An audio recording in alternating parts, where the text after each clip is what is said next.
Ada 11 nama yang sudah dipastikan masuk ke dalam neraka. Bahkan, nama-nama mereka diabadikan dalam Al-Quran sebagai penghuni neraka. Lalu siapakah mereka, dan sebab apa mereka dipastikan masuk ke dalam neraka? Mari simak video ini sampai selesai. Namun sebelum lanjut, mari kita berdoa terlebih dahulu semoga kita semua terhindar dari siksa neraka dan semoga kita semua menjadi penduduk surga. Amin. Pada video kali ini, kita akan menelusuri lembaran-lembaran Al-Quran yang menjelaskan 11 nama yang dipastikan masuk neraka. Neraka merupakan tempat terakhir di akhirat bagi manusia yang kerap berbuat maksiat hingga penuh kedustaan selama di dunia. Bahkan, seorang muslim yang memiliki dosa pun atas kehendak Allah Subhanahu wa Ta'ala akan disucikan dahulu ke dalam neraka, sebelum akhirnya diizinkan masuk ke surga.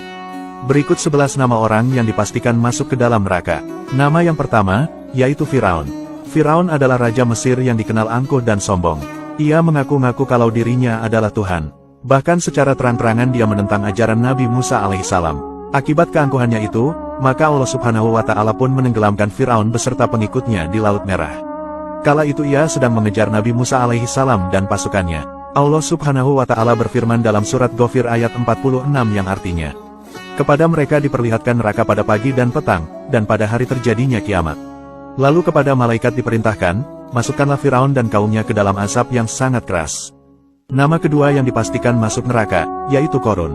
Qarun atau Qarun adalah orang kaya raya di zaman Nabi Musa alaihissalam. Diriwayatkan oleh Ibnu Abbas, bahwa Qarun diceritakan merupakan sepupu Nabi Musa. Qarun sebelumnya taat beribadah, tetapi memiliki kondisi hidup yang memprihatinkan. Kemudian pada suatu hari, kepada Nabi Musa Qarun meminta didoakan untuk menjadi orang yang berkecukupan. Ternyata doa tersebut dikabulkan oleh Allah. Lalu, tiba-tiba Qarun menjadi hartawan yang sangat kaya raya. Bahkan untuk membawa kunci hartanya, membutuhkan 70 orang dengan mengendarai unta. Saking kayanya, Qarun pun dibutakan mata dan hatinya. Dirinya bahkan menentang Nabi Musa alaihissalam yang sebelumnya telah mendoakannya. Kemudian, Nabi Musa alaihissalam lantas berdoa agar Qarun dibinasakan. Allah Azza wa Jalla pun mengabulkan doa Nabi Musa. Seketika sepupunya itu ditelan bumi beserta harta bendanya. Maka karena itulah, temuan harta kerap disebut-sebut sebagai harta Qarun bagi seseorang yang tidak sengaja menemukan benda berharga di dalam dasar bumi. Allah Subhanahu wa Ta'ala berfirman dalam surat Al-Ankabut ayat 39 yang artinya, dan juga Qarun, Firaun, dan Haman. Dan sesungguhnya telah datang kepada mereka Musa dengan membawa bukti-bukti keterangan-keterangan yang nyata.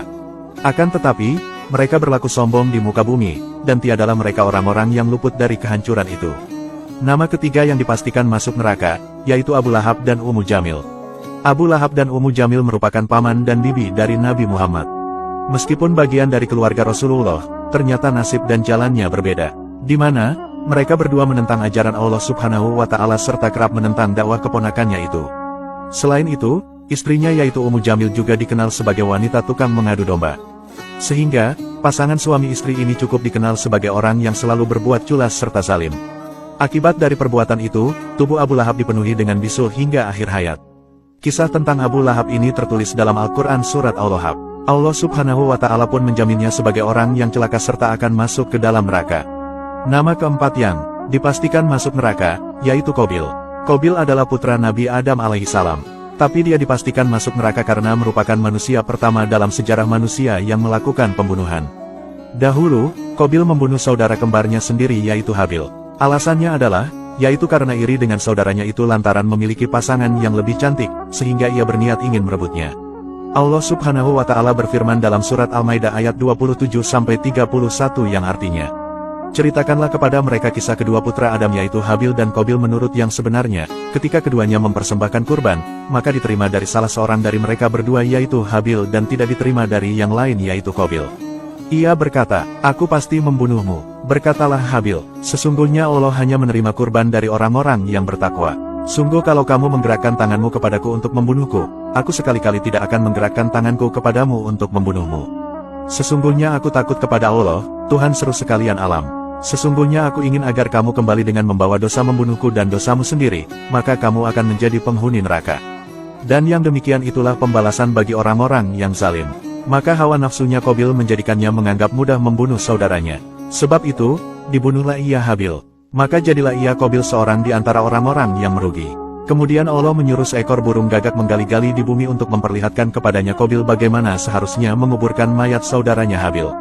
Berkata Qabil, "Aduhai celaka aku, mengapa aku tidak mampu berbuat seperti burung gagak ini, lalu aku dapat menguburkan mayat saudaraku ini?" Karena itu, jadilah dia Qabil seorang di antara orang-orang yang menyesal. Nama kelima yang dipastikan masuk neraka, yaitu Kanan. Kanan adalah putra Nabi Nuh alaihi salam. Ia adalah anak terakhir dari 3 saudara yang lain yakni Sam, Ham, dan Yafet. Istri Nabi Nuh sendiri bernama Wagilah dan masih masuk golongan orang kafir. Sebelum terjadi bencana banjir yang membinasakan kaumnya itu, Nabi Nuh alaihi salam sudah memperingatkan anak istrinya agar ikut dengannya dan memeluk Islam. Sebelumnya, Nabi Nuh sudah membuat kapal raksasa untuk menyelamatkan keluarga serta umatnya kala itu. Namun, Bani Rasib yang saat itu adalah kelompok yang hidup di zaman Nabi Nuh alaihi salam tidak mau ikut. Justru ia terus berbuat maksiat, padahal Nabi Nuh sudah memperingatkannya agar segera meninggalkannya sebelum azab datang dari Allah Subhanahu wa Ta'ala. Sayangnya, anak bungsunya itu malah memilih ibunya yakni masuk ke dalam golongan orang-orang kafir. Lalu saat banjir bandang datang, mereka pun tenggelam dan binasa. Sementara orang-orang yang ikut Nabi Nuh semua selamat karena naik ke dalam kapal. Allah Subhanahu wa Ta'ala berfirman dalam Quran Surah Nuh ayat 26 yang artinya, "Dan Nuh berkata, Ya Tuhanku, janganlah engkau biarkan seorang pun di antara orang-orang kafir itu tinggal di atas bumi." Nama ke-6 yang dipastikan masuk neraka, yaitu Haman. Haman adalah arsiteknya Firaun yang bertugas membuat rancangan piramida untuk Firaun. Ia termasuk ke dalam pembesar kaum Mesir dan ia hidup sezaman dengan Nabi Musa. Haman adalah pembuat piramida yang menjadi keajaiban dunia, namun sayangnya, hasil karya tersebut dibuat hanya untuk menjauhkan manusia dari Allah. Hasil buatan Haman tersebut juga mendorong kekuatan Firaun untuk semakin berkuasa. Ia hanya berpijak pada logika dan hawa nafsunya sehingga seruan Musa untuk percaya bahwa semuanya milik Allah tidak bisa dia lakukan. Keangkuhan dari Haman ini merupakan kezaliman karena ia tidak percaya pada Allah, melainkan ia hanya percaya bahwa pemikirannya lah yang paling benar. Karena itulah, di akhir hidupnya Haman mendapat azab yang sama seperti Firaun karena ia ikut mengejar Nabi Musa ke laut. Nama Haman sendiri telah disebutkan dalam Al-Quran Surah Al-Mu'min ayat 36-37. Nama ketujuh yang dipastikan masuk neraka, yaitu Azar. Azar adalah ayah dari Nabi Ibrahim. Namun, Azar tidak menerima seruan putranya untuk menyembah hanya kepada Allah.